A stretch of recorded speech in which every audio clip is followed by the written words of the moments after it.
La sécurité de nos centrales nucléaires, préoccupation permanente. On en parle souvent, mais pour la première fois, des experts se sont penchés sur la question pendant 1 an et demi. Des chercheurs, docteurs en physique, ingénieurs en nucléaire. Lors d'Autriche, c'est le Parisien qui a pu accéder à ce rapport.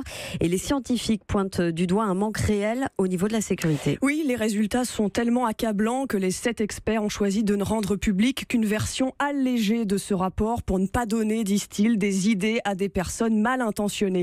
Ces experts expliquent que les piscines de refroidissement qui sont utilisées pour refroidir le combustible sont très peu protégées, moins que les réacteurs, avec des parois très fines qui ne font que 30 cm d'épaisseur, dont 2 cm de tôle métallique. Les piscines de refroidissement tiennent plus du hangar agricole que de l'édifice nucléaire, explique Greenpeace qui a commandé ce rapport. Par exemple, à La Hague, près de Cherbourg, on trouve plus de 9000 tonnes de combustible usé entreposées dans les piscines, soit autant que dans l'ensemble des réacteurs nucléaire. Il y a du combustible usé donc, mais toujours hautement radioactif, et il n'y a pas ici de dispositif de sécurité particulier, disent les experts. Le rapport précise que si ce bâtiment était endommagé par une attaque, il y aurait en quelques heures de graves rejets radioactifs. À Fukushima, par exemple, dit un des experts français, si les piscines avaient été touchées, ce sont 14 millions d'habitants de la ville de Tokyo, pourtant à 200 km de là, qui auraient dû être évacués. Merci. Lors d'Autriche.